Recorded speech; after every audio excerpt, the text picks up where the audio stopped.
Se você precisa escolher um santo para cada problema da vida, acender vela, fazer promessa e pedir uma ajuda específica, a pergunta é simples. Isso é monoteísmo ou politeísmo com outro nome? Hoje a gente vai mostrar por que o culto aos santos no catolicismo popular repete exatamente a lógica do paganismo romano. No Império Romano, o mundo funcionava assim. Cada área da vida tinha um deus responsável. Para a guerra tinha um deus, amor outro, viagens, saúde, colheita e assim por diante. Você não falava com um Deus supremo para tudo. Você falava com o especialista. Esse ponto é crucial. Quando o cristianismo se torna dominante dentro do Império Romano, surge um problema prático.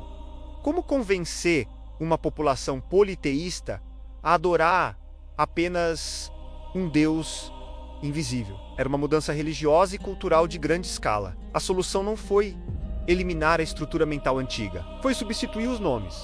Saiu o Deus da guerra, entra o santo guerreiro. Saiu o Deus das viagens, entra o santo viajante. Sai o Deus da saúde, entra o santo curador. Sai o Deus do amor, entra o santo casamenteiro.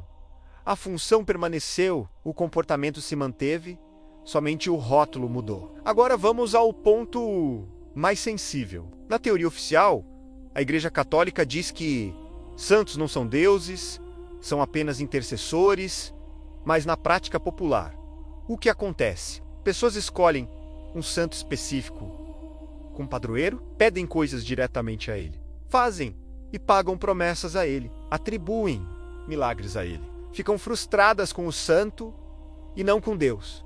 Isso não é comportamento de monoteísmo. Prefiro chamar de politeísmo funcional. Vamos fazer um teste simples. Se um romano do século I entrasse hoje numa igreja cheia de imagens, velas, promessas, altares laterais e pedidos específicos, ele entenderia perfeitamente, porque a lógica é a mesma do politeísmo. Não se fala com o todo, se fala com quem resolve aquele setor. Isso não é coincidência histórica, é continuidade cultural, a igreja diz. Veneração não é adoração. Mas o cérebro humano não funciona por notas de rodapé teológicas. Funciona por prática, repetição e expectativa. Se você pede, promete, agradece, teme e deposita esperança em múltiplas figuras, você está vivendo um sistema politeísta, mesmo dizendo que acredita em um só Deus. Isso não aconteceu por erro, aconteceu porque funciona. Eliminar o politeísmo era quase impossível, era algo enraizado demais no Império, que mais influenciou nossa sociedade ocidental. Então ele foi batizado. O panteão virou comunhão dos santos. Os deuses viraram, entre aspas, intercessores. Os templos viraram igrejas. Mas o motor psicológico permaneceu intacto. E aqui entra um ponto que, honestamente, eu nunca consegui ignorar. O Deus da Bíblia não é apenas monoteísta. Ele é exclusivista. Javé não aceita concorrência, não aceita mediação paralela e não aceita divisão de lealdade. Ele adorava se vingar de quem adorava imagens e os tais deuses pagões, como Baal e Moloque. O próprio texto bíblico é explícito. Isso não é interpretação moderna. Está escrito repetidas vezes. Êxodo 20, 3 até 5. Não terás outros deuses diante de mim, porque eu, o Senhor teu Deus, sou Deus zeloso. Isaías 42. 8. Eu sou o Senhor, este é o meu nome. A minha glória não darei a outro. Deuteronômio 6 e 13 até 15. Ao Senhor teu Deus temerás, porque o Senhor teu Deus é Deus zeloso, para que não se acenda contra ti a ira do Senhor. Levítico 19. 4. Não se voltem para os ídolos, nem façam para vocês deuses de metal.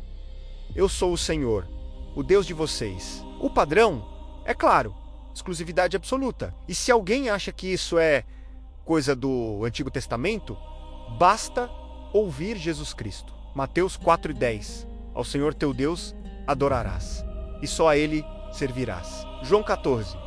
6.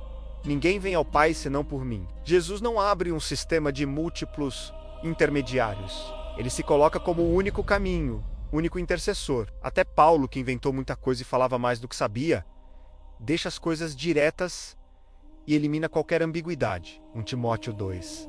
5. Porque há um só Deus e um só mediador entre Deus e os homens, Jesus Cristo.